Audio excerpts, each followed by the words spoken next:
네, 오늘 저희들이 볼 말씀은 주보 6페이지나 성경책을 보시면 출애굽기 4장 1절부터 17절까지의 말씀을 보도록 하겠습니다. 우리 다 같이 읽어서 주시면 감사하겠습니다. 하나님의 말씀을 경이로운 자세로 보도록 하겠습니다. 출애굽기 4장 1절부터 17절까지의 말씀입니다. 모세가 대답하이르되 그러나 그들이 나를 믿지 아니하며 내 말을 듣지 아니하고 이르기를 여호와께서 내게 나타나지 아니하셨다 하리이다. 여호와께서 그에게 이르시되 내 손에 있는 것이 무엇이냐? 그가 이르되 지팡이입니다. 여호와께서 이르시되 그것을 땅에 던지라 하시매 곧 땅에 던지니 그것이 뱀이 된지라. 모세가 뱀 앞에서 피하매 여호와께서 모세에게 이르시되 네 손을 내밀어 그 꼬리를 잡으라. 그가 손을 내밀어 그것을 잡으니 그의 손에서 지팡이가 된지라. 이는 그들의 조상의 하나님 곧 아브라함의 하나님, 이삭의 하나님, 야곱의 하나님 여호와가 내게 나타난 줄을 믿게 하려 함이라 하시고, 여호와께서 또 그에게 이르시되 네 손을 품에 넣으라 하시매 그가 손을 품에 넣었다가 내어보니 그의 손에 나병이 생겨 눈같이 된지라. 이르시되 내 손을 다시 품에 넣으라 하시매 그가 손을 품에 넣었다가 내어보니 그의 손이 본래의 살로 되돌아왔더라. 여호와께서 이르시되 만일 그들이 너를 믿지 아니하며 그 처음 표적의 표징을 받지 아니하여도 나중 표적의 표징은 믿으리라. 그들이 이 두 이적을 믿지 아니하며 내 말을 듣지 아니하거든 너는 나일 강물을 조금 떠다가 땅에 부으라. 내가 떠온 나일 강물이 땅에서 피가 되리라. 모세가 여호와께 아뢰되 오 주여 나는 본래 말을 잘하지 못하는 자니이다. 주께서 주의 종에게 명령하신 후에도 역시 그러하니 나는 입이 뻣뻣하고 혀가 둔한 자니이다. 여호와께서 그에게 이르시되 누가 사람의 입을 지었냐? 누가 말 못하는 자냐? 자나 못 듣는 자나 눈 밝은 자나 맹인이 되게 하였느냐? 나 여호와가 아니냐?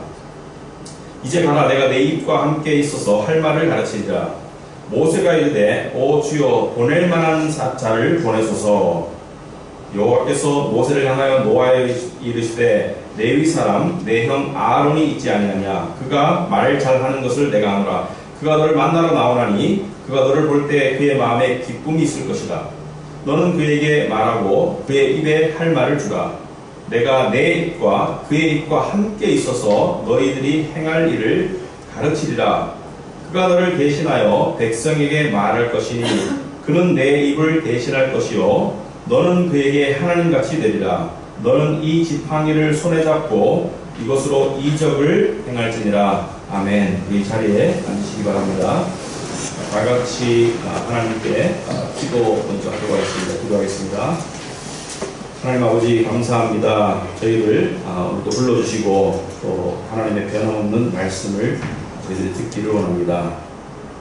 저희들의 마음 가운데 고요하게 분명하게 역사하여 주셔서 저희들이 이 말씀을 통해서 깨달아야 될 것을 깨닫고 또 그 깨달음을 통해서 저희들이 힘을 얻고 또 위로를 얻고 우리의 힘과 지혜와 위로의 근원 되시는 예수님을 다시 한번 바라볼 수 있도록 주님 도와주셔서 이 모든 말씀을 우리를 죄에서 구원하신 예수님의 이름으로 기도합니다. 여러분이 아시다시피 성경은 계약서처럼 갑을 이래가지고 계약 조항을 나열하기보다는 이야기식으로 되어 있습니다.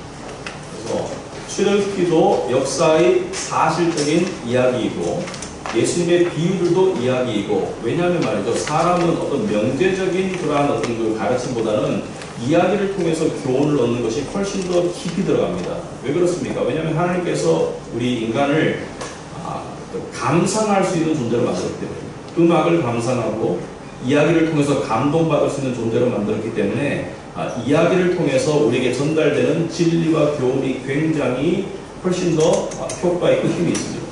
여러분이 효에 대해서 부모에게 효도하라 이렇게보다는 심천전의 이야기를 여러분이 아신다면 그것을 통해서 받는 감동과 교훈이 훨씬 더 오래가고 깊이 있게 영향을 미칠 수 있듯이 성경 말씀이 이야기로 많이 되어 있는데, 출애굽기는 이스라엘 백성이 애굽을 탈출하는 이야기, 사실에 입각한 이야기입니다. 그래서 오늘 이야기를 시작하기 전에 지난주 3장의 이야기를 잠깐 서머리를 해서 여러분의 이해를 돕자면, 하나님께서 이 떨기나무, 이 불타는 떨기나무, 불이 타고 있지만 타들어가지 않은 떨기나무에 나타나셔서 모세에게 당신을 나타내시고 그리고 모세에게 말씀하셨어요. 이스라엘 백성의 고통과 그들의 부르짖는 소리가 나에게 상달되었다. 그래서 내가 너를 보내겠다. 너는 가서 그들을 애굽 땅의 종살이에서 구해내라. 그래서 하나님께서 이렇게 하심은 아브라함에게 약속하신 언약에 따른 것이죠. 아브라함에게 말씀하시기를 그들이 400년 동안 남의 땅에서 종노릇 할 것인데 그 400년이 지나면 내가 그들을 구출해 내어서 젖과 꿀이 흐르는 비옥한 가나안 땅으로 데려갈 것이다. 그 언약의 약속에 따라서 모세를 보내려고 했을 때 모세에게 하나님께서는 여러 가지 상황을 알려주셨어요. 네가 가서 아브라함의 하나님, 너희 조상의 하나님이 나를 보내서 너희들을 애굽의 종살이로부터 해방시켜서 가나안 땅으로 데려갈 것이다 라고 말하면 그들이 네 말을 들을 것이고, 그렇다면 그들의 지도자 되는 장로들과 함께 바로왕, 애굽의 왕 바로왕에게 가서 우리가 3일 동안 광야길을 걸어서 시내산 호렙산에서 하나님을 예배할 것이니까 가도록 해달라고 말하면 애굽의 바로왕이 분명히 거절할 것이다. 그러면 내가 재앙을 내려서 그 왕과 그 나라를 치고 그 재앙을 내리고 난 다음에 비로소 그들이 너희를 가게 할 것이다. 근데 너희들이 나올 때 빈손으로 나오지 아니하고 은과 금과 보물들을 받아서 나올 것이다. 애굽 사람들로부터. 왜? 400년 동안 종살이하면서 무임금으로 노동을 했었는데 거기에 대한 임금을 너희가 받도록 할 것이다. 그래서 내가 너희들이 당한 착취와 노동에 대한 정의를 내가 보살필 것이다. 이렇게 이야기하니까 모세가 당장 가겠습니다. 하나님의 말씀이고 명령이니까 가겠습니다. 그렇게 하지 않고 모세가 3가지 질문을 했죠. 처음이 무엇입니까? 내가 누구입니까? Who am I? 나에게 그런 능력이 있습니까? 나는 지금 목동에 불과합니다. 40년 전에 모세가 아니죠. 40년 전에 즉흥적으로 영웅적으로 자기 민족을 구원해 보려고 애굽 사람을 때려 죽였던 그 모세가 아니라 이제 광야에서 목동으로 이 목자로 40년을 보내고 난 다음에 아주 겸손해지고 온유해지고 그래가지고 모세가 자신이 없는 것이죠. 내가 누구입니까? 그러니까 하나님께서 뭐라 그래요? 내가 너와 함께 할 것이다. 너는 약하지만 내가 너를 통해서 이 일을 이룰 것이다. 함께 할 것이다. 그러니까 모세가 2번째 질문을 합니다. 그런데 내가 가서 이스라엘 백성에게 이것을 전달했을 때 이스라엘 백성이 하나님의 이름이, 너를 보낸 하나님의 이름이 무엇이냐라고 물으면 무엇이라고 대답할까요? 자, 이 질문은 모세가 하고 싶은 질문이기도 하죠. 당신이 누구십니까? 이 말은 당신의 정체성만을 말하는 것이 아니라 당신이 어떤 능력자이길래 이 위대한 일을 이룰 수 있단 말입니까? 세계 최강대국 밑에서 종살이하는 이스라엘 백성을 구해낼 수 있는 그 능력자이신 것을 당신의 이름을 통해서 알려주옵소서. 이렇게 말하는 하나님께서 그 이름을 뭐라고 말씀하셨습니까? 지난주에 나는 I am who I am. 나는 나다. 나는 스스로 있는 자이다. 하나님께서 특별한 이름을 주는 것이 아니라 나는 스스로 있는 자이다라고 말씀하시면서 하나님은 기원과 어떤 그 끝이 없으신 스스로 계시는 영원 속에 존재하시는 그리고 영원히 현재에 존재하시는 그 하나님인 것을 알려주어서 하나님을 왜곡되지 않고 제한하지 않고 알 수 있도록 알려주셨다. 자, 이쯤 되니까 모세가 3번째 질문을 합니다. 나는 누구냐? 당신은 누구냐? 그리고 3번째 질문이 오늘 1절의 말씀이죠. 오늘 1절의 말씀이 무엇입니까? 모세가 대답하이르되 그러나 그들이 나를 믿지 아니하며 내 말을 듣지 아니하고 이르기를 여호와께서 내게 나타나지 아니하셨다 하리이다. 자, 내가 그렇게 말했음에도 불구하고 내 말도 안 듣고 나를 믿지도 않고 하나님이 너한테 나타나신 것이 아니라 네가 착각했다라고 말하면 뭐라고 말하겠는가? 충분히 할 수 있는 질문인데요. 그죠? 가서 이야기해도 아니 네가 하나님이 보내준 우리가 어떻게 알겠느냐? 하나님이 너한테 나타난 것이 아니라 네가 광야에서 목동 일을 한 40년쯤 하다 보니까 네가 정신이 헷갈린 거 아니냐? 이렇게 물어볼 수 있다는 것이죠. 그런데요, 이 모세의 말은 하나님의 말씀을 정면으로 도전하는 것이 됩니다. 왜냐? 여기서 모세가 뭐라고 했습니까? 그들이 내 말을 듣지 아니하면 어떻게 하겠습니까? 그런데 하나님께서 3장 18절에서 뭐라고 했습니까? 그들이 네 말을 들을 것이라고 말합니다. 그들이 네 말을 들을 것이다. 이 말씀은 무엇이냐면 하나님께서 이스라엘 백성들의 마음을 움직이시고 주장하셔서 네가 그 말을 할 때 그 말을 진실되게 받아들이고 믿고 따를 수 있도록 하나님께서 역사하실 것이라는 것을 약속하셨는데 모세는 그것을 믿지 않고 여전히 의심의 질문을 하는 것이죠. 내 말을 듣지 아니하면 어떻게 하겠습니까? 무슨 뜻입니까? 여전히 믿지를 못하겠습니다. 여전히 순종하지 못하겠습니다. 여전히 못 가겠습니다. 자, 이 모세에게 이제 하나님께서는 세 가지 기적을 보여주십니다. 오늘 본문에서 세 가지를 보면 돼요. 세 가지 기적을 보여주는데 여전히 그 기적을 보고도 모세는 불신앙과 믿지 않음, 불순종, 따르지 않음의 모습을 여전히 보여요. 세 번째로 그럼에도 불구하고 하나님께서는 여전히 모세를 인정하십니다. 이게 오늘의 세 가지 포인트입니다. 오늘 본문에서 세 가지 하나님께서 표적, 기적, 권능을 보여준다. 자, 한 가지 일인데 성경에 보면 어떤 때는 권능이라고 해요. miracle. 어떤 때는 이적이라고 해요. wonders. 어떤 때는 표적이라고 해요. signs. 예를 들어서 예수님께서 소경의 눈을 뜨게 하셨다. 이게 권능이죠. 왜냐하면 권능은 무슨 뜻입니까?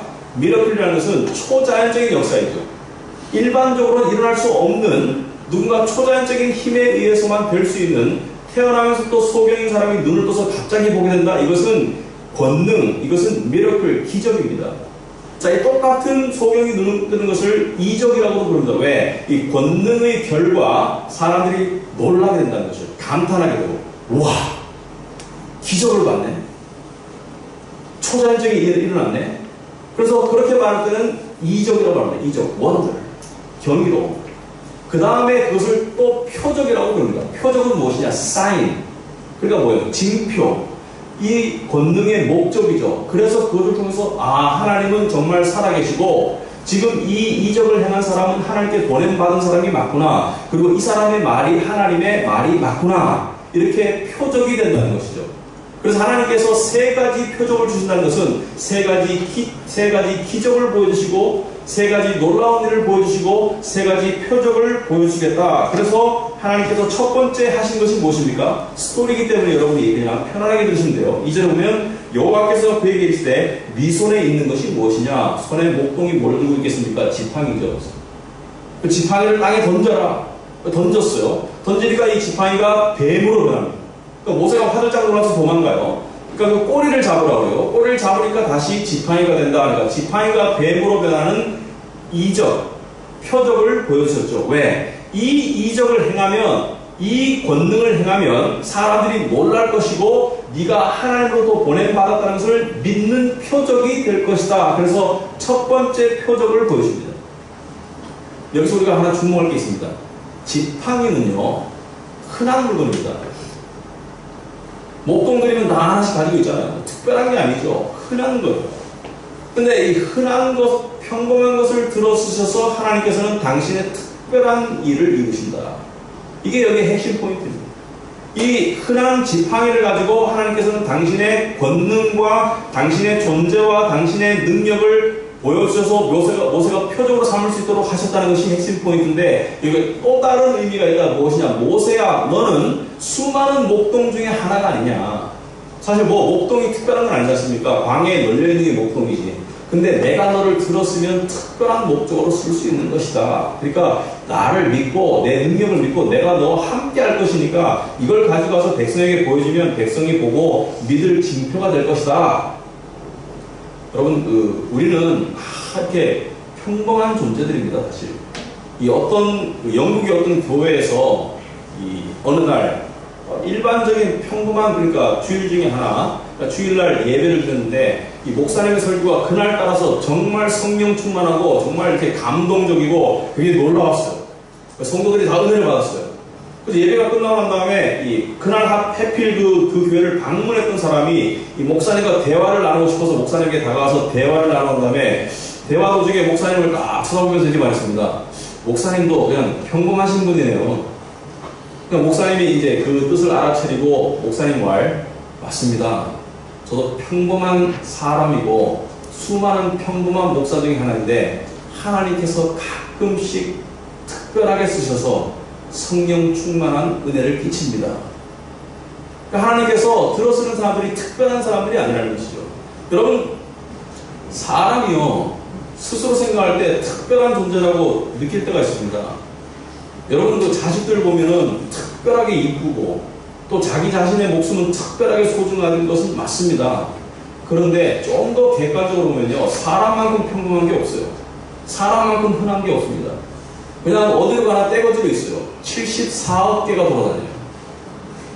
그러니까 74억기가 돌아다니기 때문에 어디 가나 그냥 어디 가나 떼거들이 있어요. 이 서울에만 1000만 명이 넘습니다. 제가 개라고 해서 미안한데 그만큼 평범하다는 것이죠. 근데 하나님께서는 이 평범한 사람들 중에 일부를 들어 쓰셔서 당신의 특별한 교회를 만들어 가시고, 이 평범한 사람들을 통해서 만드신 교회를 통해서 하나님은 뭘 하십니까? 특별한 일을 하세요. 구원이라는 특별한 일을 하세요.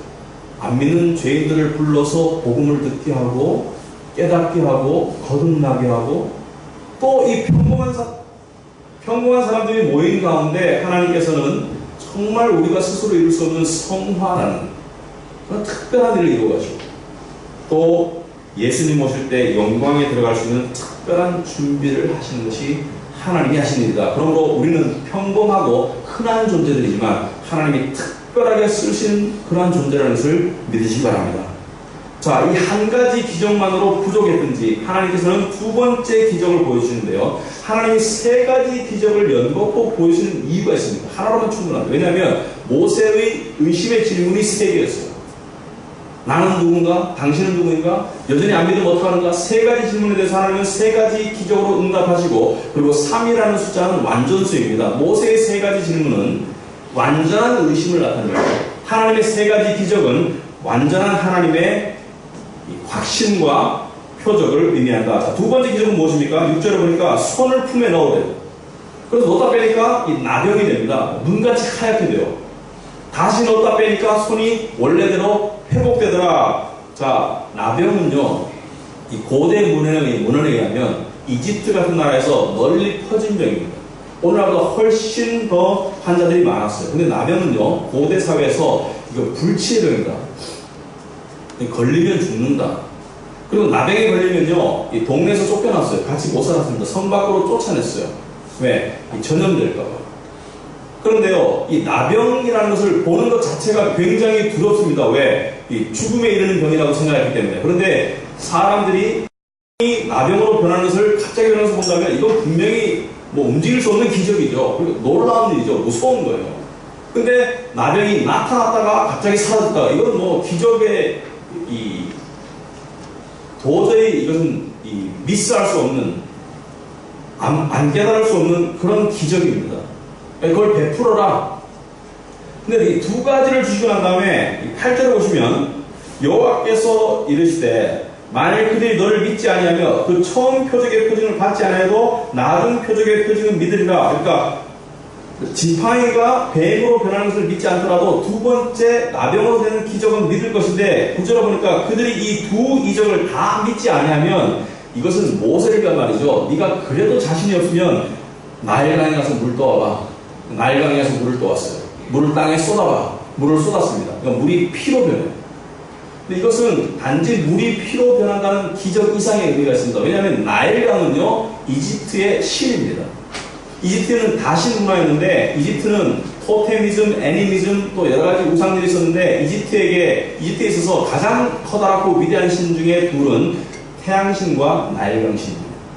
왜냐하면 나일강을 이집트는 생명의 어머니로 여겼어요. 그러니까 생명의 원천으로 여겼습니다. 거기서 물을 통해서 생명을 유지하니까 나일강에 흐르는 물을 생명의 원천으로 여겼고, 나일강을 신으로 여겼어요.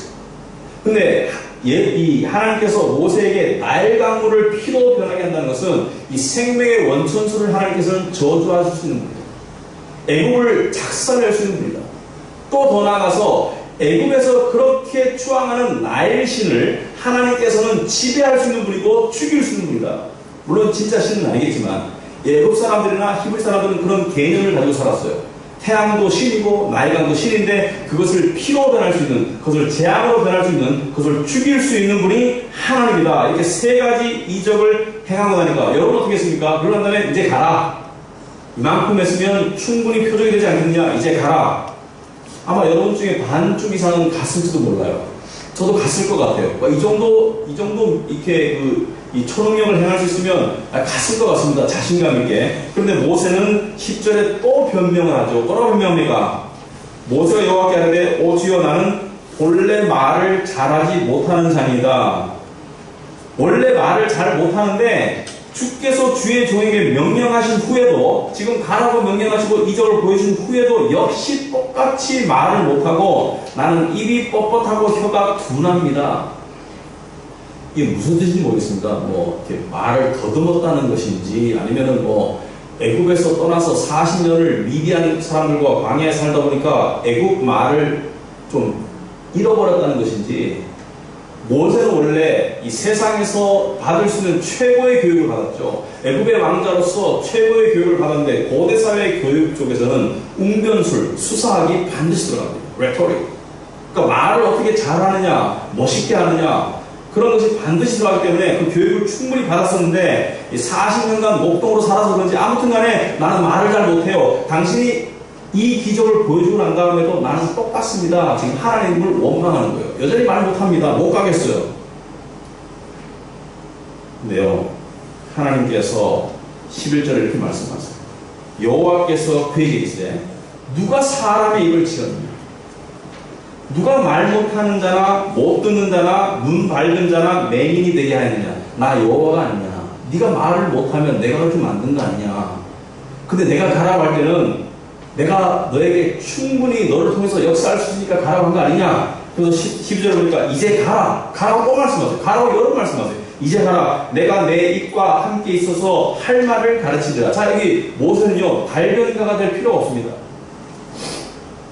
하나님께서 할 말을 이미 다 알려주셨어요. 이스라엘 지도자들에게 가가지고 너희 조상의 하나님, 아브라함의 하나님, 야곱의 하나님이 내가 이 모세를 보내서 너희를 애굽 땅에서 구원해낼 것이다. 너희들의 고통 소리와 부르짖음 소리가 나에게 상달되었기 때문에 너희를 구해낼 것이다 라고 이미 알려주셨고, 할 말을 알려주셨어요. 그리고 또 그들이 네 말을 들을 것이라고 미리 알려줬고, 그들이 말을 듣게 되면 그 대표들과 함께 애굽 왕 바로 왕에게 가서 이렇게 말하라고 알려주셨습니다. 우리가 이스라엘 백성들이 3일 동안 광야를 걸어서 시내산에 가서 여호와께 예배할 테니까 우리를 가게 해달라. 그렇게 말하면 가게 안 할 것이다. 그러면 내가 재앙을 내릴 것이다. 그러면 가게 할 것이다. 다 시나리오를 알려주셨고 무엇을 말해야 될지 다 알려주셨기 때문에 모세는 달변가가 될 필요가 없습니다. 그냥 리포터를 하면 돼요. 그냥 알려진 말을 그대로 앵무새처럼 하기만 하면 돼요. 근데 그것도 못하겠다는 거예요. 여러분, 우리가 생각할 때 믿는 사람들은 모세가 대단한 인물이라고 생각합니다. 맞아요. 대단한 인물이 맞아요. 구약에 하나님께 크게 쓰임받았으니까. 근데 모세가 대단한 믿음과 순종의 인물이라고 생각하지만 여기 보면 모세가 그렇지 않습니다. 모세는 정말 불순종입니다. 정말 믿음이 없어요. 이 세 가지 표적을 주고 난 다음에도 여전히 핑계를 대고 있어요. 안 가겠다는 것이죠. 그러니까 하나님께서 가라. 내가 너를 만들었고 내가 그전에는 내가 너와 함께 하겠다 그랬지만 지금 뭐라 그랬습니까? 내가 네 입과 함께 하겠다. 입과 함께 해서 어떻게 한다고? 할 말을 내가 알려줄 테니까 가서 내가 시키는 대로만 말하라고 말하고 있는데 13절에 모세가 뭐라고 말합니까? 모세가 이르되 오 주여 보낼 만한 자를 보내소서. 이게 원어상으로 뭐냐면 딴 사람 보내소서. 저 말고 다른 사람 보내소서. 이게 아주 불신앙과 불순종이 아주 큽니다. 과거에 트라우마가 있어서 그런지 하나님이 한 말을 다 듣고 이적도 다 보고 하나님의 약속도 다 듣고 아직도 하나님을 믿지를 못해요. 안 가겠다는 거예요. 그러니까 불신앙과 불순종이 꽉 차 있어요. 여러분, 이쯤 되니까 하나님이 어떻게 하세요? 너무 소극적이고 너무 불순종적이고, 그래서 하나님이 14절 보니까 여호와께서 모세를 향하여 노여워하세요. 노하신다. 화를 내세요. 여러분, 그 성경 출애굽기 34장에 보면요, 여호와께서는 자비로우시고 노하기를 더디하신다. 그러니까 노하기를 slow to anger, 노하기를 더디하신다. 이 말은 노하시지 않는다는 말이 아니라 노하기를 하시는데 아주 가끔 하신다. 여기서 하나님이 노하시다는 것은 자제력을 잃었다는 뜻이 아닙니다. 그건 의로운 노하십니다. 왜? 모세의 불순종과 불신앙의 죄에 대한 의로우신 노하십니다. 여기서 우리가 한 가지 생각해 봐야 되겠습니다. 여러분이 모세 하나님의 입장이라면 여기까지 가겠는가? 그럼 생각해 보세요. 왕이나 대통령의 명령을, 거듭된 이 요청을 거절할 때 어떻게 합니까? 대통령이면 그냥 안 부르면 되는 것이고, 옛날에 왕이면 사실 감옥에 가두거나 죽였습니다. 왕의 명령을 계속해서 거듭해서 거부하면 왕을 욕보이는 거잖아요. 그러면 죽이는 거죠. 근데 하나님께서 모세와 계속 밀당을 하세요. 가라. 못 가겠습니다. 이렇게 해줄게. 못 하겠습니다. 가라. 말을 잘 못해요. 내가 네 입이 될게. 다른 사람 보내세요. 여러분, 이게 하나님의 사랑과 겸손과 자비입니다. 피조물과 밀당을 하신다는 자체가 이 불가능한 거예요, 사실. 그럼 왜 그렇습니까? 아니, 모세가 필요한 게 아니잖아요. 여러분, 모세만 이 일을 할 수가 있습니까? 아니죠. 모세 아니고 다른 사람 보내도 돼요. 아론을 보내도 되고, 다른 사람 보내도 되고, 아니, 사람 안 보내도 됩니다. 하나님이 직접 하시면 돼요. 천사들을 통해서 하실 수도 있고, 하나님이 직접 하셔도 충분히 하실 수 있는데요. 하나님이 모세가 필요한 게 아니니까, 모세가 어떤 특별한 능력이 있어서가 아니에요. 말도 못하고 할 줄 아는 게 없어요. 특별한 능력이 있는 것도 아닌데, 왜 하나님께서는 모세를 여전히 보내시려고 모세에게 간청까지 하시는가, 화까지 내시는가? 여러분, 하나님이 모세를 사실은 벌하고 죽이셔야 됩니다. 왜냐하면 그 정도 불순종과 그 정도 불신앙이면 죽임감입니다. 그런데도 하나님께서는 그렇게 하지 아니하시고요, 하나님께서는 플랜 B를 또 말씀하세요. 14절에 여호와께서 모세를 향하여 노아에 이르시되 레위 사람 네 형 아론이 있지 아니하냐? 아론은 말 잘하니까 아론을 데리고 가라. 형하고 같이 가라. 형이 너를 보면 반가워할 것이다. 15절에 너는 그에게 말하고 그의 입에 할 말을 주라. 내가 내 입과 그의 입에 함께 있어서 너희들이 행할 일을 같이 가르치리라. 16절에 그가 너를 대신하여 백성에게 말할 것이니 그는 내 입을 대신할 것이요 너는 그에게 하나님같이 되리라. 바꿔 말해서, 자, 아론이 너의 참모가 되고 너의 대변인이 될 테니까 형하고 같이 가라.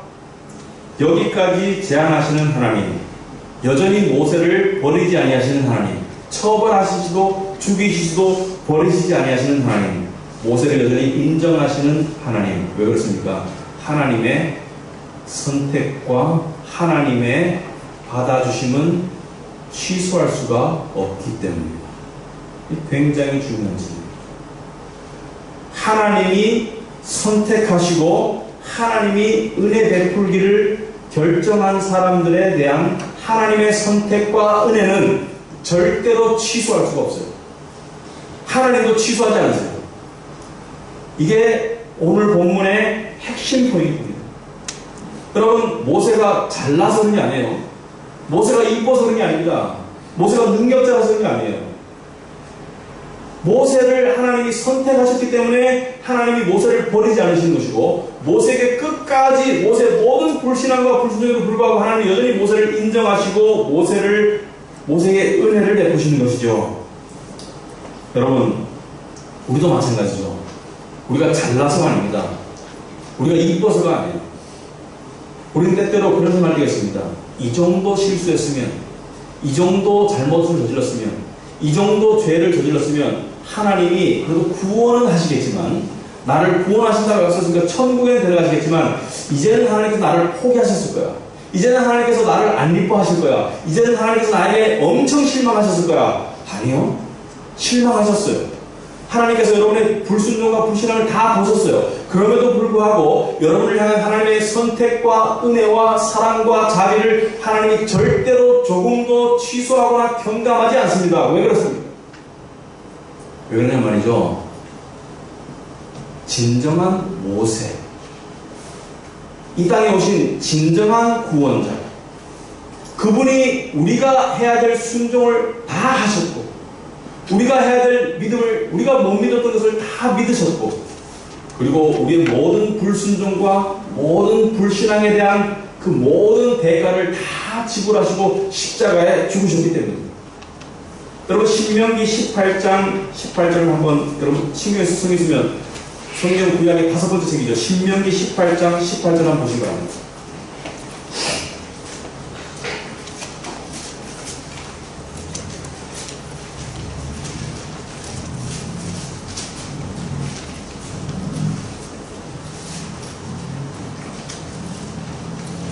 구약성경 창세기, 출애굽기, 레위기, 민수기, 신명기 18장 18절. 신명기는요, 모세가 40년 동안 이스라엘의 리더로서 광야에서 이스라엘을 인도하고 난 다음에 죽기 바로 전에 쓴 것이 신명기이기 때문에 유언적이고 예언적인 메시지가 담겨 있습니다. 신명기 18장 18절을 보시고 우리 성경 있으신 분들은 다 같이 한번 읽어보겠습니다. 시작. 내가 그들의 형제 중에서 너와 같은 선지자 하나를 그들을 위하여 일으키고 내 말을 그 입에 두리니 내가 그에게 명령하는 것을 그가 우리에게 다 말하리라.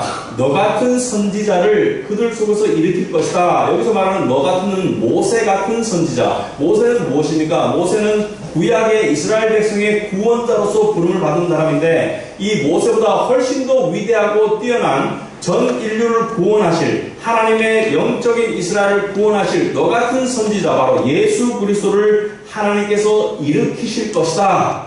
그가 내 명령하는 것을 우리에게 다 알려줄 것이다. 그래서 모세는요 오실 그리스도의 표상입니다. 그래서 모세의 삶과 예수님의 삶에는 공통점과 비슷한 점이 참 많아요. 여러분 모세가 태어났을 때 애굽 왕은 남자들은 다 죽여라. 그래서 모세가 어디로 가서 살았습니까? 나일강에서 건짐을 당해서 애굽의 왕궁으로 가서 목숨을 건졌습니다. 마찬가지로 예수님이 태어났을 때 베들레헴에 있는 2살 아래는 다 죽여라. 헤롯 왕의 명령이 있었지만 예수님의 부모가 천사들의 귀뜸을 받고 예수님을 데리고 애굽으로 피신해서 살아있다가 돌아왔었죠. 모세는 40년 동안 광야에서 시험을 받았습니다. 고난과 시험을 받았어요. 목동으로서. 한때 왕자였는데 이스라엘 백성들은 400년 동안 애굽에서 종살이하면서 시험을 받았고 모세는 40년 동안 광야에서 목동으로서 고난과 시험을 받았고 예수님은 며칠? 40일 동안 광야에서 시험을 받으셨습니다. 모세는 신의 산에서 십계명을 받아서 백성들에게 전달했지만 예수님께서는 산상수훈, 산에서 하나님의 말씀을 탈복과 산상수훈의 가르침을 새로운 율법을 백성들에게 주셨습니다. 그러니까 예수님의 삶과 모세의 삶에는 아주 흡사한 점이 참 많아요. 그렇지만 차이점이 있습니다. 뭐가 차이점이냐? 그럼 모세는요, 나는 못 갑니다. 다른 사람 보내세요. 그리고 하나님을 불순종하고 불복종하려고 했지만 예수님은 십자가에 죽으시기 전날 다 아셨어요. 그 다가오는 고통과 그 십자가에 버림받으니 정말 힘들 걸 아셨습니다. 그래서 뭐라고 기도했습니까? 이 잔을 내게서 옮겨 주옵소서. 솔직한 심정이죠. 그러나 내 뜻대로 마시고 아버지의 뜻대로 하옵소서. 예수님은 죽기까지 순종하셨어요. 모세는요, 다른 사람 보내세요 하지만 예수님은 다른 사람 보내세요 할 수가 없었습니다. 왜? 당신만이 할 수 있는 일이기 때문에. 오직 의로우신 주님만이 죄인을 대신해서 십자가에서 우리 죄를 대신해서 죽으실 수 있었고 오직 의로우신 주님만이 그 순종의 길을 갈 수 있었기 때문에 모세는 다른 사람 보냈었지만 예수님은 다른 사람 보냈어 할 수가 없었어요. 왜? 다른 사람 갈 사람이 없었어요. 누구를 보내겠습니까?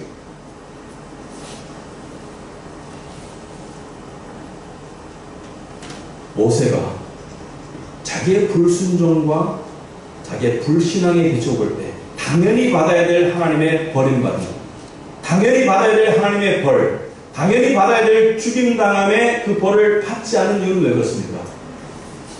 그 대신에 하나님께 여전히 받아들여지고 여전히 하나님께 쓰임받고 여전히 하나님의 자녀가 되는 그 복을 왜 얻었습니까? 왜냐하면 말이죠, 예수님께서 진정한 모세이신 예수님께서 당신이 당연히 누려야 될 그 의로움의 신분, 그 영광의 신분, 하나님께 받아들여짐의 그 삼위일체의 그 위치를 다 빼앗기시고 당신이 받지 않으실 죽음, 당신이 당하지 않으실 십자가의 고통, 당신이 받지 않으셔도 될 하나님께 버림받음을 대신 받았기 때문입니다. 이것을 우리는 복음이라고 합니다. 복음, 굿뉴스다.